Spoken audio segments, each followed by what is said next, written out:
Seguidamente vamos a meternos en estas cuestiones excepcionales, donde la Corte ha emitido el recurso extraordinario, generalmente en cuestiones que tenían que ver con una manifiesta inexistencia de deuda o cuestiones donde había una inexigencia de deuda también del tipo manifiesta y se vulneraba la garantía de derecho de defensa en juicio. Así es un fallo muy conocido, Ciudad Autónoma de Buenos Aires con diversas explotaciones rurales del 2010, donde la Corte dice, digamos, que los tribunales inferiores, la Corte les pasa un mensaje a los tribunales inferiores,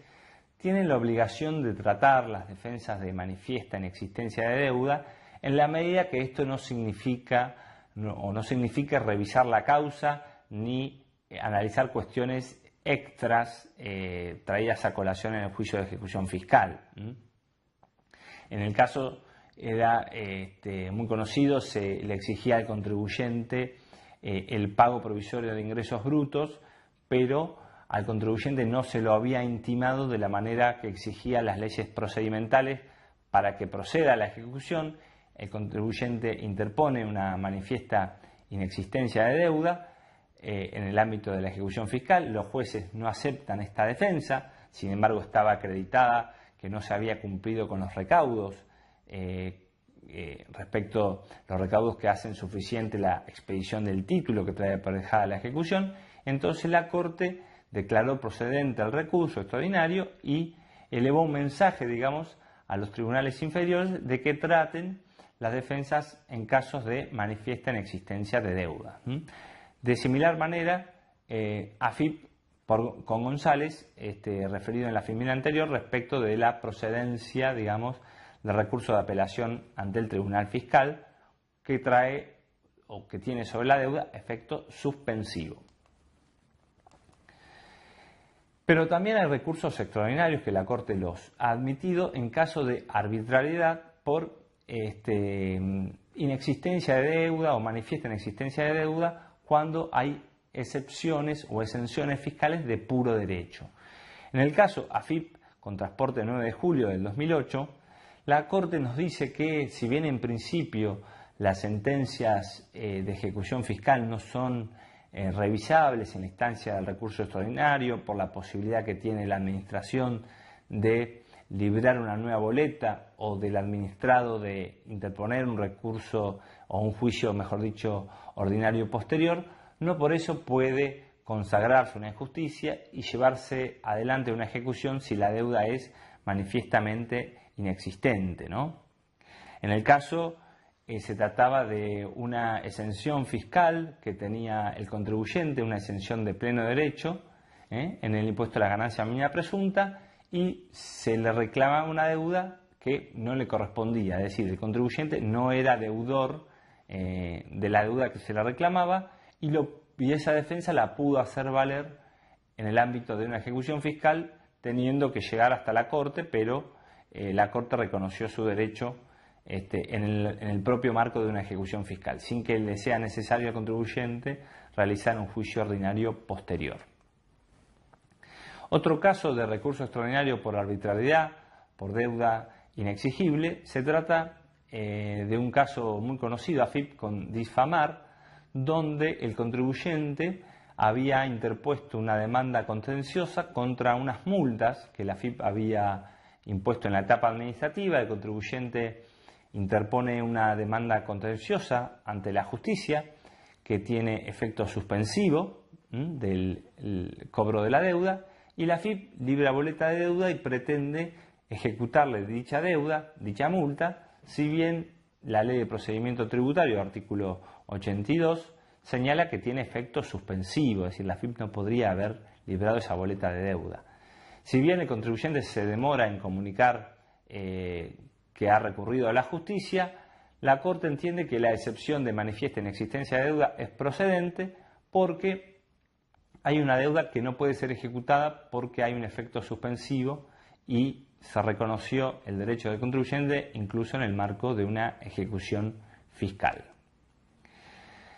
Respecto a las medidas cautelares que se pueden adoptar en el marco de la ejecución fiscal, tengamos en cuenta que nos estamos refiriendo a los embargos ejecutivos. Es decir, en esta instancia de la ejecución fiscal no vamos a tratar el tema de los embargos preventivos, que en el ordenamiento nacional está contemplado en el artículo 111 de la ley 11.083 y en diversos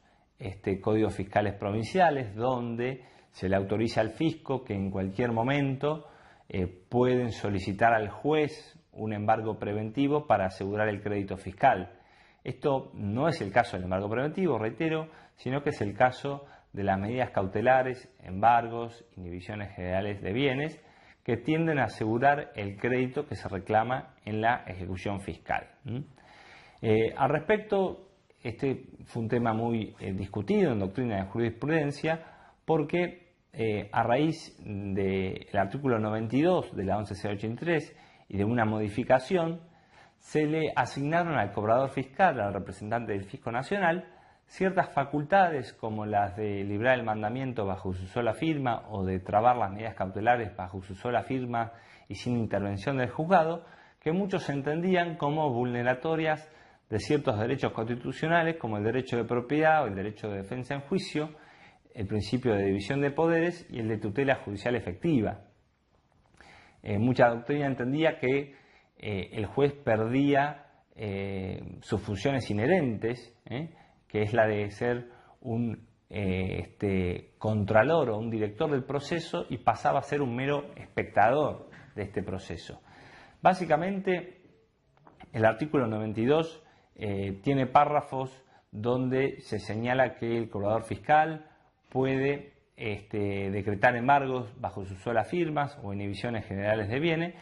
comunicándole las medidas trabadas directamente al juez. Es decir, el cobrador fiscal solo le comunica la traba de las medidas cautelares al juez, pero no se sigue el procedimiento ordinario donde el juez es el que resuelve la medida cautelar, cuestión que estaría acorde con el artículo 17 de la Constitución Nacional, que dice que la propiedad es inviolable salvo sentencia fundada en ley.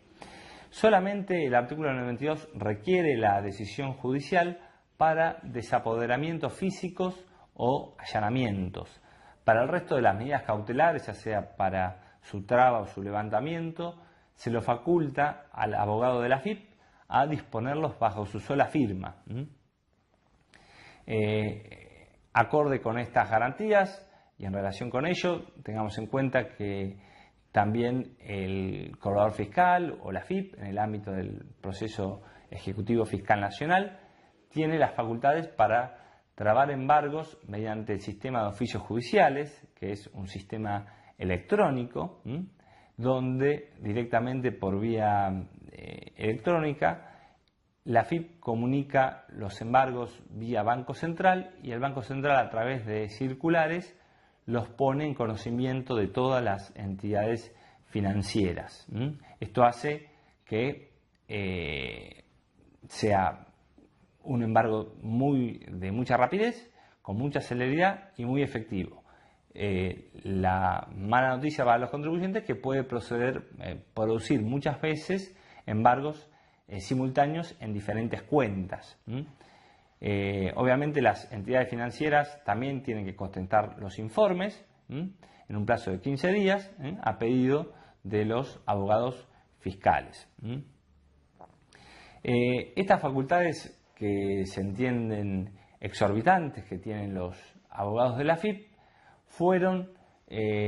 copiadas o establecidas de idéntica manera por el Código Fiscal de la provincia de Buenos Aires, antes en el 13 bis, ahora estas facultades están en el 14 bis, es decir, ARBA entendió que estas facultades exorbitantes en el juicio de ejecución fiscal favorecían la recaudación, y entonces copió la redacción de la ley nacional y estableció en su propio Código Fiscal similares disposiciones a las comentadas recientemente. Obviamente los fallos judiciales no se hicieron esperar y pusieron en el tapete la discusión sobre la constitucionalidad o no de estas facultades exorbitantes que tiene la FIP. Así, en un montón de pronunciamientos judiciales, los jueces inferiores han decretado la inconstitucionalidad de estas facultades exorbitantes. Por ejemplo, la Cámara Contencioso Administrativa Federal Sala 2, en el fallo Capobianco del 2008, declaró la inconstitucionalidad de las facultades extraordinarias del fisco por vulnerar el derecho de propiedad y el derecho de defensa en juicio, pero le llegó el turno de decidir esta cuestión al máximo Tribunal de Justicia, a la Corte, que para dirimir las cuestiones que son complejas y que conciernen a mucha cantidad o a gran cantidad de contribuyentes, habitantes, convocó a una audiencia pública que tuvo lugar en el marco de la causa Intercorp. Y la audiencia pública se realizó el 16 de julio del 2008. Se realizó con la presencia del amicus curiae, en la que intervino el CEAT, que es el Centro de Administraciones Tributarias Subnacionales, y que expuso en dicha audiencia el licenciado Montoya, titular de ARBA y también integrante del CEAT. Recuerdo en esa audiencia, que pude presenciarla personalmente, que los abogados del Fisco Nacional AFIP o del CEAT, en cuanto tuvieron la oportunidad de alegar frente a los magistrados de la Corte la necesidad de esas facultades y justificar esas facultades, decían que los juzgados federales o los juzgados en general estaban abarrotados por la cantidad de causas, y entonces se hacía necesario, para asegurar el crédito fiscal, ciertas facultades que otorguen celeridad en el cobro y que produzcan un resultado satisfactorio en el corto plazo. Cuando la Corte interrogaba respecto si esto no se lograba creando más juzgados o creando o dotando a los juzgados de las herramientas técnicas para lograr dicho fin, bueno, no tuvieron mucha respuesta los abogados del fisco. Por lo tanto, digamos, la decisión de la Corte no fue una sorpresa y decretó la inconstitucionalidad de estas facultades exorbitantes. Por supuesto que no solamente en dicha audiencia estuvo la voz de los representantes fiscales, sino la voz del representante del contribuyente, que en este caso era Intercorp, que enfatizó que en el procedimiento de ejecución fiscal y a raíz de estas facultades exorbitantes de trabar medidas cautelares por la propia decisión del Poder Ejecutivo y no por el Poder Judicial, vulneraban las garantías constitucionales de el derecho de propiedad, derecho de defensa en juicio, la división de poderes. Como dije, la Corte, digamos, o el fallo de la Corte no fue una sorpresa, sí demoró más de la cuenta. El fallo de Corte es del 15 de junio del 2010 y la audiencia fue en julio del 2008. Sin embargo, la Corte, por mayoría, estableció que estas facultades de la AFIP eran inconstitucionales. Así, en el considerando 10, estableció o dijo que estas facultades no se compadecían con el régimen de división de poderes, que el Poder Ejecutivo no puede arrogarse facultades judiciales, no puede arrogarse el conocimiento de causas, ni restablecer las fenecidas. También señala en el considerando 11 que el artículo 92 consagra una inaceptable delegación de las facultades judiciales en poder del Poder Ejecutivo, que hacen que el juez sea un mero espectador en el marco de la ejecución fiscal, ya que el que dispone las medidas cautelares es el abogado de AFIP, y por eso, digamos, esa función de mero espectador era inaceptable si se lo cotejaba con los principios constitucionales de tutela judicial efectiva. Tal es así, dice la Corte en un párrafo, considerando 12, que la redacción contiene una disposición que dice que si no se interponen defensas, se certifica directamente, el juez tiene que certificar dicha situación, y eso hace las veces de resolución judicial. Es una certificación, ni sería necesaria en ese caso una sentencia. Por lo tanto, a la Corte, o la mayoría, no tuvo duda que se vulneraba el artículo 17 de propiedad, que establece que la propiedad es inviolable, salvo sentencia fundada en ley. En el considerando 14 también la Corte toma nota y dice que ya en el debate parlamentario los legisladores habían advertido de esta vulneración de derechos constitucionales. Obviamente que este voto de la mayoría va precedido por una suerte de efectos de la sentencia que también motivaron comentarios, que dice que bueno, las medidas judiciales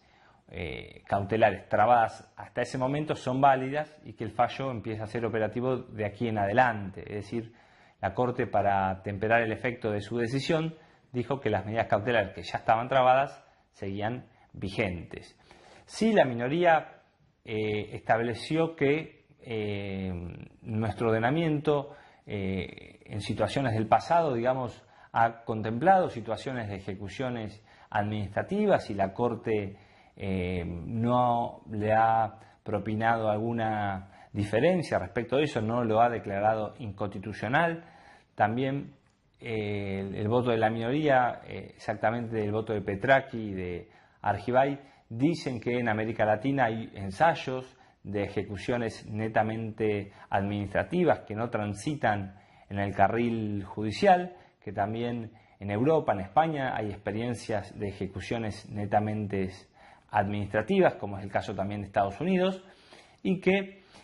el juez en ningún momento de la ejecución fiscal pierde el control de las medidas cautelares que se están trabando, y que si lo entiende necesario puede solicitar, digamos, o imponer, mejor dicho, una revocación o una modificación de la medida cautelar. Por último, el voto de Petracchi y Argibay dicen que no hay una afectación del derecho de propiedad, sino se limita su disponibilidad. La disidencia de Hayton de Nolasco está en el mismo sentido, sí, solamente enfatiza que no hay ninguna vulneración de derechos constitucionales, de defensa en juicio, ni de derecho de propiedad. Los considerandos 10, 11, 20, 33 son muy elocuentes en este sentido, y bueno, no vale la pena explicarlos porque ya están alineados con el voto de la minoría. Lo que sí sucedió que a partir del 2010, entonces a partir de este fallo Intercorp, la AFIP se encontró que el procedimiento del artículo 92 en cuanto a estas facultades que tenían los corredores fiscales había sido declarado inconstitucional, y no tardó mucho en dictar la resolución 250 del 2010, donde, haciendo al lugar e interpretando el fallo, modifica, digamos, el proceder interno de los abogados de la AFIP. Esta resolución señala que a raíz del fallo Intercorp, la Corte ha decretado la inconstitucionalidad de estas facultades de la AFIP para disponer los embargos por sí, y a partir de esta resolución los juzgados fiscales debían solicitar la traba de las medidas cautelares al juez de la causa. La AFIP realmente soluciona de manera práctica la inconstitucionalidad decretada por la Corte, y hoy en los procedimientos de ejecución fiscal nacional, los abogados de la AFIP enmarcan su actuar bajo esta resolución. Por lo tanto,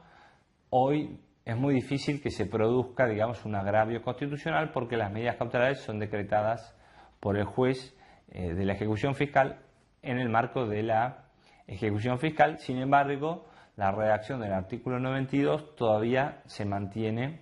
inalterable, digamos. Se espera quizá en una próxima reforma de la Ley de Procedimiento Tributario se reforme este artículo 92 y se lo alinee con el fallo de la Corte.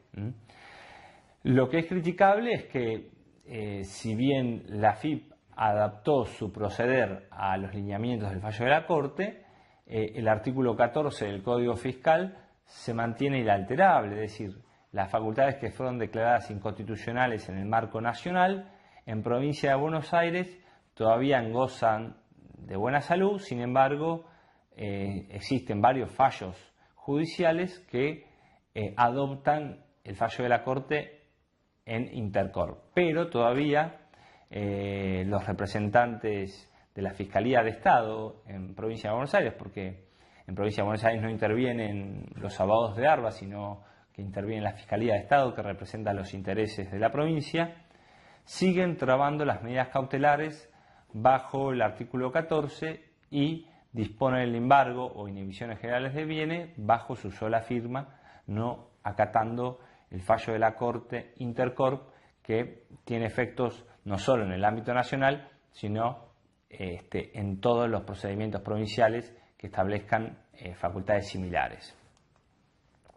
Como conclusión, y para ir cerrando esta jornada de ejecuciones fiscales, dijimos en un principio que en este proceso de ejecución fiscal hay un marco donde hay una notable desigualdad entre las facultades de la AFIP y los derechos del contribuyente. Las excepciones son muy limitadas, no se permite la revisión de la causa, todo eso debe tramitar en un juicio ordinario posterior. Sin embargo, esta diferencia del derecho de igualdad procesal, que está justificada por la naturaleza del crédito tributario, que es necesario para el normal funcionamiento de los servicios públicos, no autoriza, como lo dijo la Corte, el avasallamiento de derechos constitucionales como el de propiedad, el derecho de defensa en juicio y el de división de poderes. Por suerte, la Corte ha puesto un marco de legalidad acorde a nuestra Constitución Nacional. Frente a un proceso de ejecución fiscal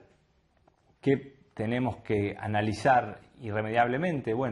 analizar qué legislación es aplicable. Si es en el ámbito nacional, tenemos que recurrir a la Ley 11C de 83, si es en el marco de una ejecución fiscal provincial, ver cómo se expide ese título, que los requisitos pueden estar en el Código Fiscal y el procedimiento en otro código, contencioso administrativo o civil y comercial. Cuando tengamos la norma aplicable, vamos a ver qué defensas podemos interponer, teniendo en cuenta que no solamente hay defensas enumeradas, sino también que hay otras no enumeradas, pero que surgen de importantes precedentes de la Corte, en el caso de manifiesta inexistencia de deuda o inexigibilidad de deuda. Eso es todo. Muchas gracias y estoy a disposición por cualquier consulta vía correo electrónico.